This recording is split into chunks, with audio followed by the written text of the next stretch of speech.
Hello students, welcome to the class. आज का जो हमारा टॉपिक है फर्मी डिराक डिस्ट्रीब्यूशन फंक्शन।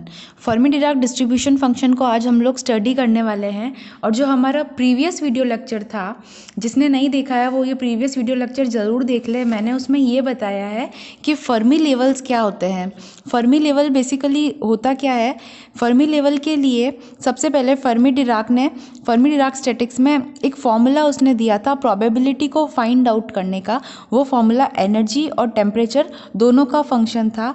और उससे हम लोग ये कंक्लूजन पे निकले थे कि एक लेवल होता है, there is a level above which number of electrons is present, no electron is present, and on the below which all the electrons are be present is called the Fermi level। यानी कि एक level जिसके ऊपर कोई भी electron नहीं हो और जिसके नीचे सारे के सारे इलेक्ट्रॉन प्रेजेंट होने की प्रोबेबिलिटी हो, उस लेवल को हम लोग फर्मी लेवल कहते हैं।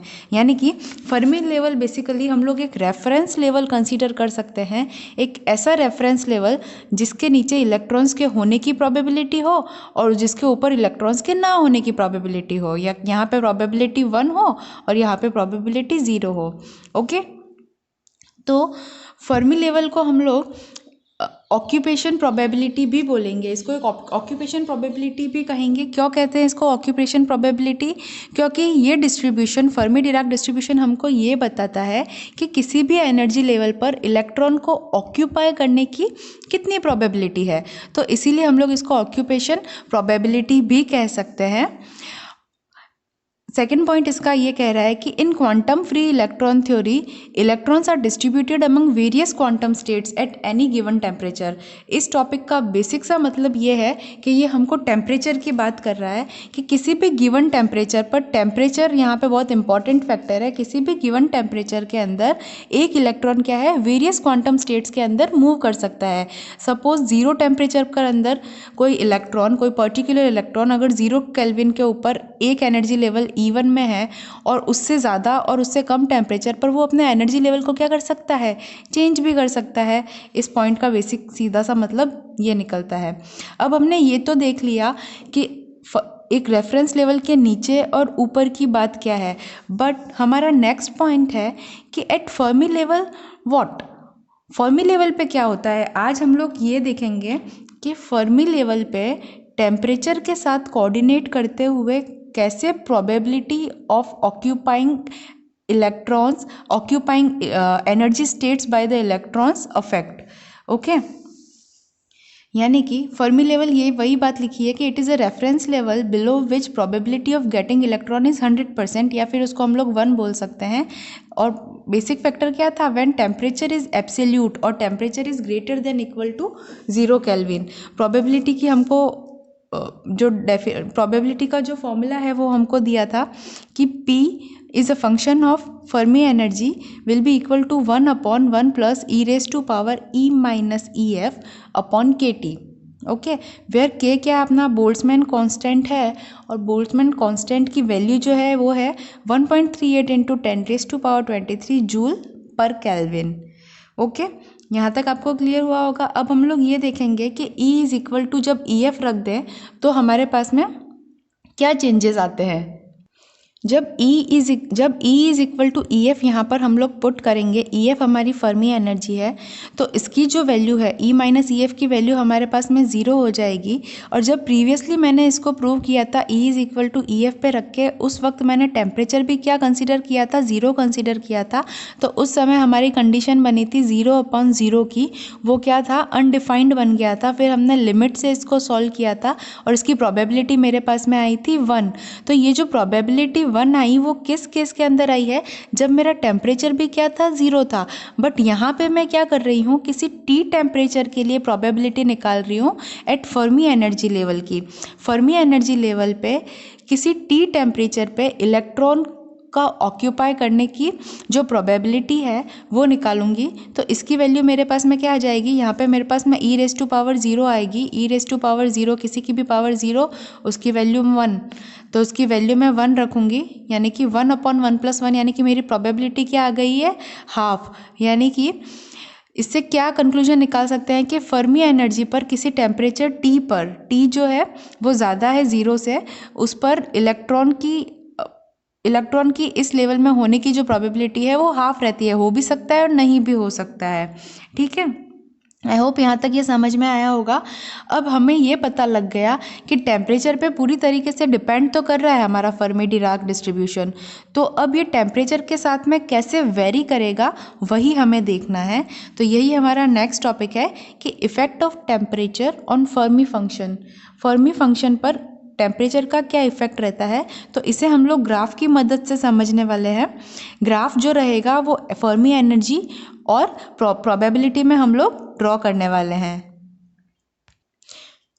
तो ये हमारा ग्राफ है प्रोबेबिलिटी और एनर्जी के बीच में। Probability is represented by P and energy is represented by E F. Here E F is equal to Fermi energy. तो इसको अब हम लोग अच्छे से समझेंगे। हमने ये देखा था जब जीरो केल्विन टेम्परेचर था उस टाइम जब हम लोग E is equal to E F लिख रहे थे, कल के वीडियो के अंदर E is equal to E F लिख रहे थे, तो हमारे पास में जो प्रोबेबिलिटी आई थी इलेक्ट्रॉन होने की वो आई थी 1।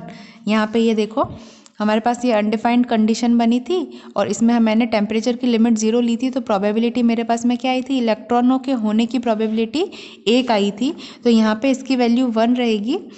और जब टेम्परेचर चेंज हो रहा है, ये वाली जो वैल्यू कब है, किसी टी टेम्परेचर की बात अगर मैं करूँ, किसी टी टेम्परेचर पर जो वैल्यू आएगी वो क्या रहेगी, वो 0.5 आई है मेरे पास में प्रोबेबिलिटी। ओके, ये यहाँ तक की ये बात हो गई। अब मैं क्या कर रही हूँ, इस ब्लू कर्व को देखो, जब मैंने temperature T is equal to T1 कर दिया, T1 जो है वो 0 से ज़्यादा है, तो जब 0 से ज़्यादा होगा यानी कि ये मेरे पास में एनर्जी लेवल कंसिडर कर लो, ये कोई एनर्जी लेवल है, इसको मैं फर्मी लेवल कह रही हूँ। फर्मी लेवल कहने का क्या मतलब है, फर्मी लेवल कहने का ये मतलब है कि इसके नीचे के जितने भी एनर्जी लेवल होंगे सिर्फ उसी में इलेक्ट्रॉन्स होंगे। At T is equal to 0 की बात हो रही है, ये इसी में मेरे पास में इलेक्ट्रॉन्स है। और इसके ऊपर के जो एनर्जी लेवल है इसमें इलेक्ट्रॉन्स क्या है, 0 है, यहाँ पे कोई भी इलेक्ट्रॉन नहीं होंगे व्हेन टेम्परेचर इज एब्सोल्यूट और टेम्परेचर इज 0 डिग्री केल्विन। अब जब T is equal to T1, suppose कर लो T1 हमारा रूम टेम्परेचर है, उस पर हम लोग बात करें, तो जैसे ही इलेक्ट्रॉन्स हीटअप होना शुरू होंगे तो उनको क्या मिलेगी, एनर्जी मिलेगी। और जैसे ही उनमें एनर्जी मिलेगी तो वो वेलोसिटी से क्या हो जाएंगे, अपना एक्साइटेड स्टेट में पहुँच जाएंगे या फिर यहाँ से मूव करके अपर एनर्जी लेवल में पहुंच जाएंगे, जो एनर्जी लेवल क्या है, फर्मी लेवल से ऊपर है। यानी कि जब टेम्परेचर हमने बढ़ाया तो हमारे पास में जो इलेक्ट्रॉन्स है वो क्या कर गए, इवन एनर्जी लेवल तक पहुंच गए। तो यही ये ग्राफ शो कर रहा है कि वो इवन एनर्जी लेवल तक टेम्परेचर बढ़ाने की वजह से पहुंच गए हैं इलेक्ट्रॉन्स। और जब हमने टेम्परेचर को रूम टेम्परेचर से भी काफ़ी ज़्यादा इंक्रीज़ कर दिया, एक कंडीशन लेते हैं T2 टेम्परेचर की, जब टेम्परेचर T2 कर दिया which is very very higher than temperature T, ठीक है, तो उस केस के अंदर क्या हुआ कि इलेक्ट्रॉन्स जो है वो उससे भी ऊपर के एनर्जी स्टेट के अंदर या एनर्जी लेवल के अंदर शिफ्ट हो गए, ये देखा गया। यानी कि अब जो यहाँ से हमारा ये कर्व जाएगा तो वो क्या होगा, इससे हायर एनर्जी स्टेट E2 के अंदर इलेक्ट्रॉन्स जो होंगे वो मूव कर जाएंगे। तो ये पूरा हमारा कर्व है, ये काफ़ी इंपॉर्टेंट है, कई बार एग्जाम में पूछा जाता है। तो इसको इस टाइप से, इस कर्व को हम लोग रीड करेंगे और इसी टाइप से इसको ड्रॉ करेंगे। इसकी एक्सेस ऑल्दो हम लोग चेंज कर सकते हैं, एनर्जी को हम लोग एक्स एक्सिस पे और प्रोबेबिलिटी को वाई एक्सिस पे ड्रॉ कर सकते हैं, और कर्व भी उसके अकॉर्डिंग हमारा क्या हो जाएगा, चेंज हो जाएगा। तो यही हमारा इफेक्ट ऑफ टेम्परेचर है ऑन फर्मी फंक्शन।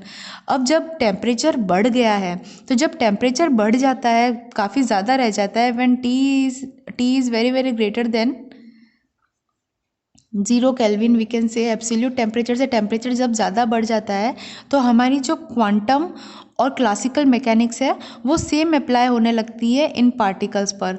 तो इसी के चलते मैक्सवेल बोल्ट्जमैन ने एक अपना अप्रॉक्सीमेशन दिया था इस थ्योरी को लेकर के, फर्मी डिराक थ्योरी को लेकर के। उन्होंने कहा था कि जब टेम्परेचर बढ़ जाता है तो हम लोग ये सपोज करें कि E माइनस ई एफ की जो वैल्यू है वो KT से काफ़ी ज़्यादा हो जाएगी। अगर KT से काफ़ी ज़्यादा है हमारे पास में एनर्जी लेवल का डिफरेंस, यानी कि किसी एक पर्टिकुलर एनर्जी लेवल और फर्मी एनर्जी लेवल का जो डिफरेंस है वो KT के कंपैरिजन में अगर बहुत ज़्यादा है, तो यहाँ पे जो ये प्रोबेबिलिटी फंक्शन दिया है 1/1 plus e raise to power E minus E F over KT, तो उसको सॉल्व करेंगे तो हमारे पास में इसकी वैल्यू ज़्यादा है, यानी कि ऊपर की वैल्यू ज़्यादा है, डिनोमिनेटर ऊपर की वैल्यू ज़्यादा है और डिनोमिनेटर की वैल्यू अगर कम रहेगी तो इस पूरे फंक्शन की जो वैल्यू है वो काफ़ी ज़्यादा आएगी, यानी कि इसकी जो वैल्यू है वो 1 से काफ़ी ज़्यादा रहेगी। E minus E F raise to power K T की पावर है, के टी की जो वैल्यू है is very very very greater than 1। तो उस केस के अंदर मैं इस 1 को नेग्लेक्ट कर दूंगी और मेरे पास में प्रोबेबिलिटी फंक्शन की जो वैल्यू है या फर्मी डिराक फंक्शन की जो वैल्यू है वो 1/e raise to power e minus E F over K T के इक्वल आ जाएगी। ओके, तो यहाँ तक आपको क्लियर हुआ होगा। और आपको किसी भी टाइप का अगर डाउट हो फर्मी डिराक डिस्ट्रीब्यूशन फंक्शन के अंदर तो आप मुझे कमेंट सेक्शन में पूछ सकते हैं।